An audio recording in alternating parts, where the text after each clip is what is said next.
Today we're going on a trip to Forge Mill Needle Museum in Redditch near Birmingham.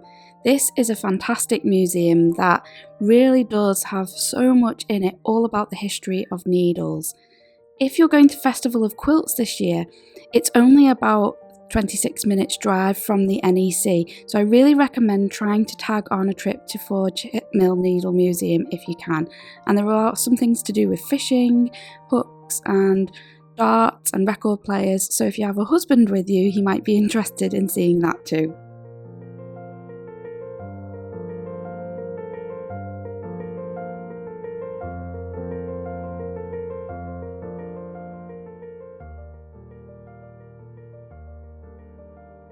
The Needle Museum is in a really pretty site with some historic ruins nearby and lovely water that was used to turn the mill's wheel, which isn't working at the moment.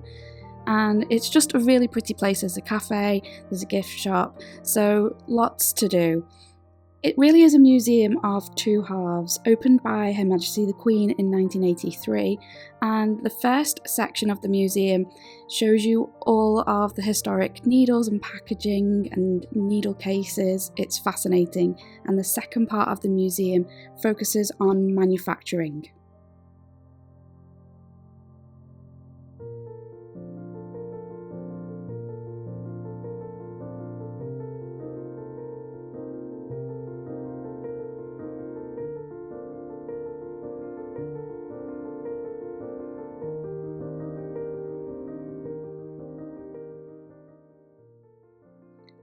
So you might be thinking, why is there a needle museum in Redditch? Well, at one point, 90% of the entire world's needles came from Redditch, which is just an incredible statistic and unimaginable now, really, as we know most things are manufactured abroad these days.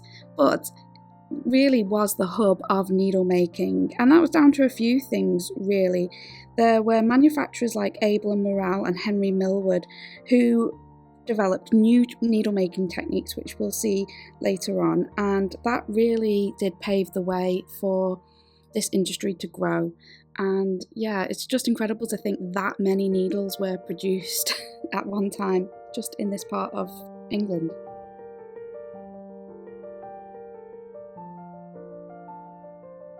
I found it absolutely fascinating to look at all of the advertisements and the packaging, the different types of needles, how they've developed sewing machine needles, hand sewing needles. There really is everything in here. And I just love the packaging from the past. We really don't get that these days, which is such a shame. But the detail and the time it must have taken to produce them, they were really treasured items. Special containers, boxes, even just the needle packets were beautiful in themselves. I really wish we still produced needles in this way these days.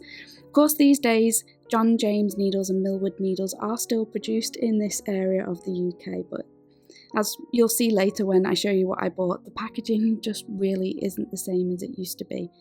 But wouldn't it be wonderful if it was?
It was fascinating to see all of the different brands that were there. There was everything that you could possibly think of. And also, something I haven't really included in this video, but there were other types of needles as well, not just sewing needles. So there were things to do with fishing, surgical needles, also record players and darts as well, but I didn't film those. But if you've got someone with you who might be interested in those, then it's worth knowing that. Just looking at the vast array of needles and the packaging and everything, it was just so fascinating. This video can't really get that across to you, but just take my word for it, there's really so much to see there. This was an interesting sock knitting machine, and then this from the Miniature Needlework Society absolutely blew my mind. First of all, I love that needle case with the silk ribbon embroidery on it. Really want to make something like that myself. That really inspired me. And then looking at the miniature embroideries, they had them set up with magnifying glasses there so you can actually see them because they are that small. It was just unbelievable. So I really tried to capture that. It's difficult to film because I'm filming through a glass cabinet, so I'm sorry about the glare, but I hope you can really get a sense for how tiny that little screen was. It was absolutely minute. The stitches were incredible. Just unbelievable that somebody can stitch that tiny. It's just amazing. So seeing the examples of needlework were really worth going just for those. Never mind the objects that were just so interesting as well.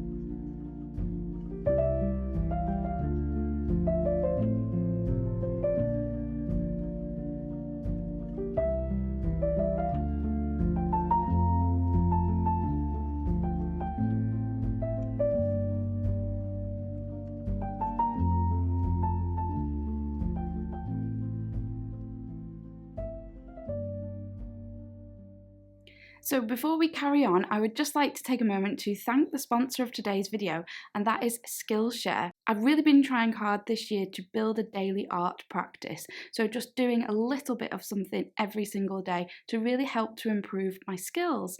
Skillshare is fantastic for this because it has such a huge array of creative classes to watch, and you can watch a little bit here and there and pick up where you left off. And they are all taught by industry professionals, so you know what you're watching is really high quality. I've been taking a class called Embellishment in Textile Art by Katie Toom, and this is such an interesting class because she walks you through how to use beads and sequins in your needlework, and that is something that I really want to learn more about and learn how to embellish my pieces even further. Skillshare is the largest online learning platform with such a huge array of creative classes to take, from garment sewing to knitting to photography to crochet, illustration, and so much more. If you'd like to find out more, there is a link in the description box, or you can use the QR code here, and the first 500 people to use it will get 1 month access of Skillshare for free. So why not give it a go? Thank you so much to Skillshare for sponsoring today's video.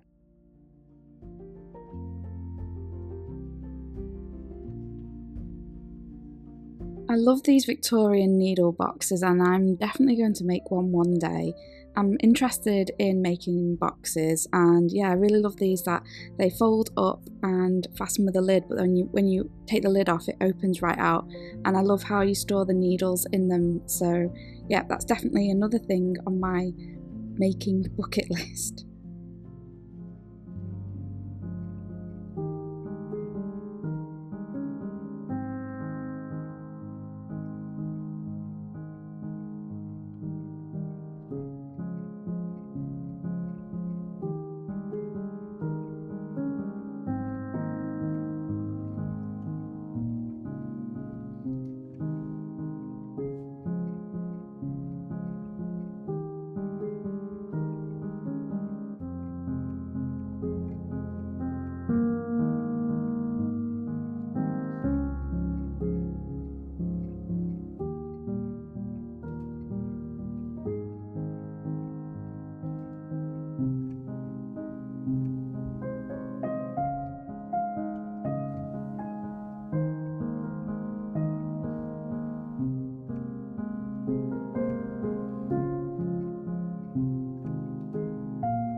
I really enjoyed seeing the examples of embroidery and also bobbin lace and smocking.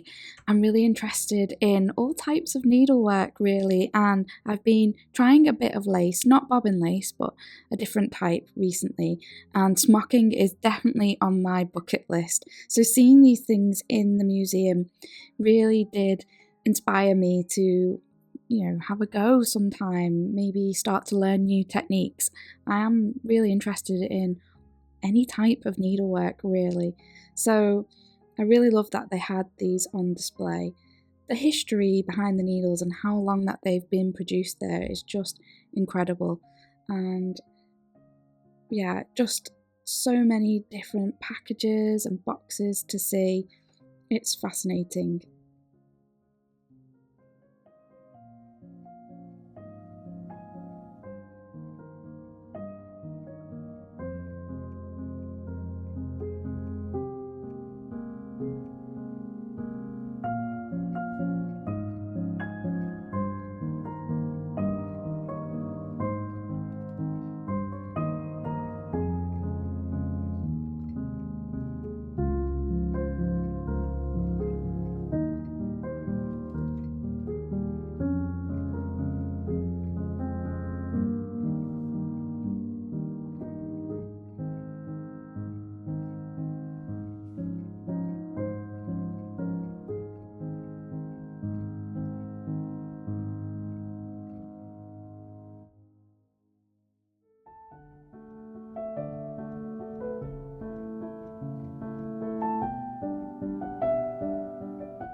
So, like I said, the second half of the museum really focuses on the manufacturing side and the conditions that the workers had to endure. That was something that really stood out to me, that the conditions were not great. Some people didn't live long. They got some awful diseases because of the processes that they had to carry out to make the needles. Children were involved in the work at times as well, and that's always hard to see. And when you learn about these things, it really gives you so much appreciation of what went into producing a seemingly simple item as a needle. Needles had been made in Redditch since the 16th century, and there was details of the process, up to 30 processes for making a needle, which is just incredible, really. Some of these were cutting the wire into lengths and heating and rubbing it, pointing it, skimming it, stamping and eyeing it. That's stamping where the eye would go and then creating the eye. And then needles were made eye to eye, so separating them was called cheeking. And there were many more processes too. What this trip has really taught me is just how much went into needles in the past, and there must be a lot of processes in making them today, which really does make me appreciate them even more than I ever did. So back home now, and I thought I would share with you the items I bought from the Forged Needle Museum shop. But before we do that, I've got some of my own antique needlework items that I now know a little bit more about since going to the Forged Needle Museum, which is very exciting. So first of all, I have my grand's crochet hooks, and one day I'll show you her crochet in more detail. But these were the hooks that she used. So this one is a Millwood one, and as we know from the visit to the Forged Needle Museum, Millwood needles were made there. And this one is an Aero one. Again, would have been made in that area. I saw some display boxes with Aero written on it, so that was really nice, made in England. And also, I have these Millwood needles made in Redditch. These and these other items here were in an antique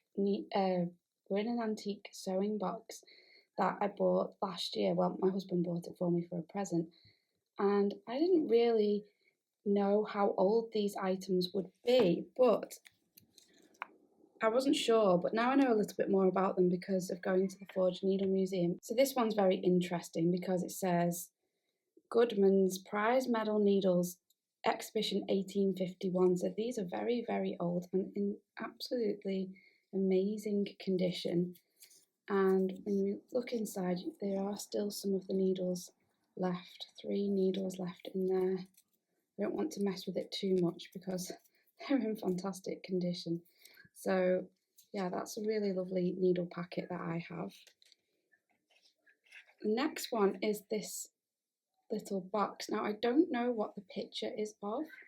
I wasn't sure about this when I first got the antique sewing box. I didn't really know how old this was. I also didn't know whether it actually was a needle box. I mean, it looks the right size, but I hadn't ever seen anything like that before.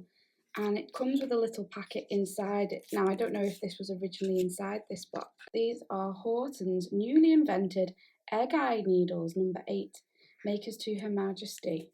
So again, made in England, no doubt. I don't really want to open it in case I damage it, but I can feel that there are needles inside it.